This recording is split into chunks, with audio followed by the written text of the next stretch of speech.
Você já teve dificuldade na escola? Qual foi a sua principal dificuldade? Conhece alguém que tem dificuldade em aprendizagem? Mas para aprender o quê?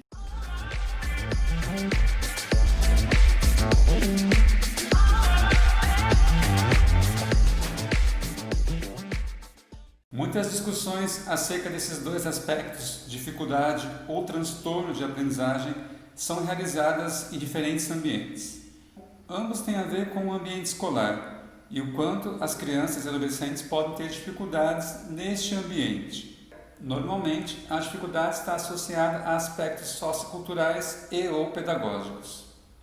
E a causa não está centrada no estudante, enquanto que na perspectiva do transtorno, a dificuldade está vinculada ao aluno, pois sugere a existência de comprometimento neurológico em funções corticais específicas que interferem na aquisição e na manutenção da aprendizagem. Então, o transtorno tem a ver com a incapacidade ou a dificuldade de pensar e recordar, e afeta a capacidade do estudante na leitura, na escrita e no raciocínio matemático.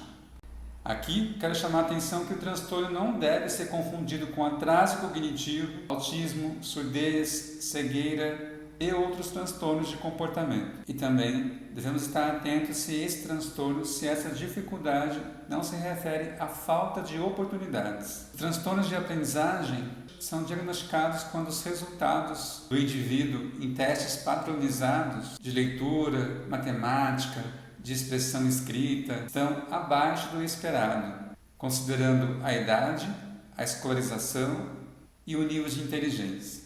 E além da questão da perspectiva em relação aos transtornos e dificuldades de aprendizagem, a gente vai entender que muitas vezes a dificuldade é mais momentânea do que o transtorno de aprendizagem. E essa dificuldade pode ocorrer por situações sociais, emocionais, como mudança de casa, divórcio dos pais, mudança de escola, entre outras situações que requerem a adaptação do estudante. Ao considerar os problemas na aprendizagem, nós devemos estar atentos a 4 fatores. Ao considerar os problemas na aprendizagem, nós devemos estar atentos a 4 fatores. Fatores orgânicos, específicos, ambientais e emocionais. Os fatores orgânicos se referem então ao histórico de vida dessa criança. Tentar entender e avaliar a acuidade visual, a acuidade auditiva, aspectos neurológicos. Nesse quesito é importante a parceria com outras áreas, como por exemplo a pediatria, a fono. É importante que a gente faça uma avaliação em relação ao histórico dessa criança, desde o período pré-natal, pós-natal e os primeiros anos de vida. Normalmente nós entendemos que alguns transtornos de aprendizagem podem estar associados a atrasos na aquisição da fala, entre outras questões referentes ao desenvolvimento humano. Os fatores específicos têm a ver com os aspectos de lateralidade, motricidade, a articulação da linguagem, a escrita, a leitura. Então, são fatores específicos que nós devemos avaliar em relação àquela habilidade que está sendo identificada como um transtorno. No caso da lateralidade, por exemplo, nós vamos entender que a lateralidade cruzada apresenta bastante dificuldade na aquisição da escrita. A lateralidade cruzada ocorre quando há discordância em relação ao olho dominante, à mão e ao pé. É importante que a gente faça uma avaliação em relação a fatores emocionais ligados aos aspectos familiares, como a possibilidade de divórcio, de problemas familiares, subproteção dos pais, rivalidade entre irmãos, e também ao aspecto ambiental, o local que essa criança está aprendendo, o ambiente que ela frequenta, o espaço na casa que ela tem reservado para estudos. Na avaliação, então, a gente precisa estar atento à anamnese, que se refere a um histórico de vida. São várias perguntas que nós podemos fazer aos pais, tentando entender a história de vida dessa criança, e caracterizar as dificuldades que ela pode ter tido em aprendizagem e em desenvolvimento. E há também instrumentos psicológicos que nós podemos aplicar para algumas avaliações. A bateria de Piaget identifica a lateralidade, que permite identificar a dominância do lado esquerdo ou direito. O desenho da figura humana na escala Sisto avalia a inteligência das crianças por meio do desenho. O teste de desempenho escolar passou por uma reformulação e avalia leitura, escrita e matemática, e raciocínio matemático. Também temos a prova de bateria de raciocínio, a BPR-5, e ela é feita em duas formas, A e B. A para alunos de ensino fundamental e B para alunos de ensino médio. E essa bateria permite avaliar os raciocínios espacial, abstrato, mecânico, numérico e verbal. O VISC-4 é o teste mais usado para avaliação de crianças nesse contexto de identificação de transtornos de aprendizagem. Ela avalia a capacidade intelectual e o progresso na resolução de problemas, considerando diferentes fatores da inteligência. A escala de maturidade de Columbia identifica a maturidade dos processos neuropsicológicos. Então, esses foram alguns fatores que são importantes para que a gente considere na avaliação das crianças em relação aos transtornos de aprendizagem. Então, as crianças podem receber diferentes diagnósticos em relação aos transtornos de aprendizagem, considerando basicamente esses três elementos: leitura, escrita e aritmética. Eu sempre chamo a atenção para que essa avaliação seja cuidadosa, considerando um olhar institucional, político e social. Agora, vamos pensar um pouquinho nessas questões. Eu tirei 3 questões da prova de especialista em psicologia escolar do Conselho Federal de Psicologia. O Conselho Federal de Psicologia oferece a possibilidade de titulação considerando as especialidades em psicologia. E essa titulação ocorre por meio de um concurso, por meio de uma prova. Então, eu escolhi 3 questões da prova de psicologia escolar que falam sobre dificuldade de aprendizagem, que é o tema da nossa aula de hoje. Analise os itens abaixo e marque a alternativa correta. Aí a primeira, vou ler para vocês. A aprendizagem humana é resultado de uma experiência que se concretiza em uma mudança de comportamento, movida por interações entre os determinantes neurobiológicos e psicossociológicos. 2. O desenvolvimento neurológico da criança está relacionado às oportunidades que lhes são oferecidas pelas escolas, adequando o ensino à sua idade. 3. Em bebês e crianças, a plasticidade neural é muito grande, pois o cérebro jovem é mais flexível ou provido de plasticidade. E aí, analise esses itens. Todas estão corretas? Todas estão incorretas?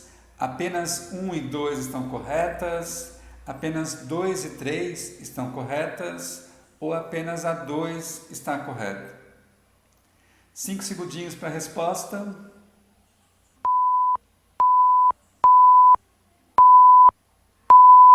Boa, a resposta é A. Todos os itens estão corretos. Segundo Fonseca, para uma criança aprender é necessário respeitar as seguintes características da aprendizagem. 1. Desenvolvimento cognitivo. 2. Psicomotricidade. E 3. Maturação neurobiológica. As alternativas são A. Apenas 1 e 2 estão corretas. B. Apenas 1 e 3 estão corretas. C. Apenas a 2 está correta. Todas estão corretas. D ou E. Todas estão incorretas. 5 segundinhos para a resposta.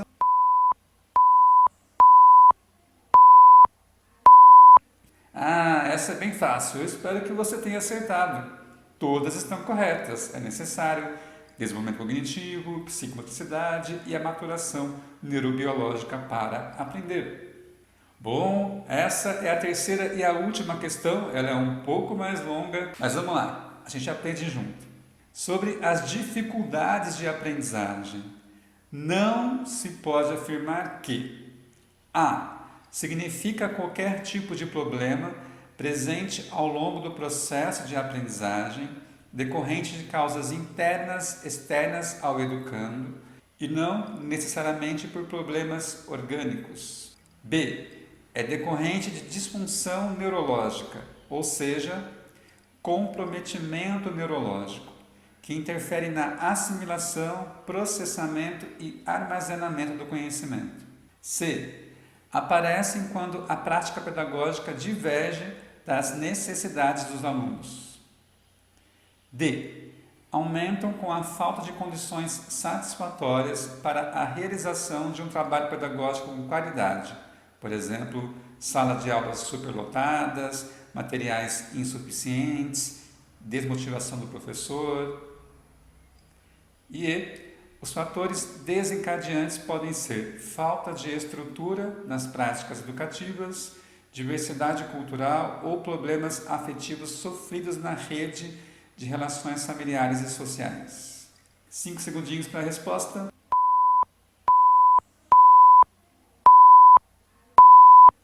Essa é um pouquinho mais complicada. Bom, na aula de hoje nós falamos sobre transtornos e dificuldades de aprendizagem e elas são distintas nas suas configurações. Então nós pensamos nas dificuldades como mais características do ambiente, de fatores pedagógicos, da estrutura da escola e da dificuldade que a escola tem em lidar com as diferenças de comportamento e diferenças culturais que há nesse espaço. Apesar da dificuldade, nós defendemos essa ideia de lutar e de incentivar a diversidade, mas entendemos que isso pode contribuir para algumas dificuldades da aprendizagem. Por conta disso, a única questão que não tem a ver com dificuldade de aprendizagem nesse contexto é a letra B. É decorrente da disfunção neurológica, ou seja, comprometimento neurológico que interfere na assimilação, processamento e armazenamento do conhecimento. Disfunção neurológica tem a ver, segundo essa perspectiva, com transtornos de aprendizagem. Bom, eu espero que você tenha aprendido um pouquinho comigo nessa aula sobre transtornos e dificuldades de aprendizagem e a gente se vê.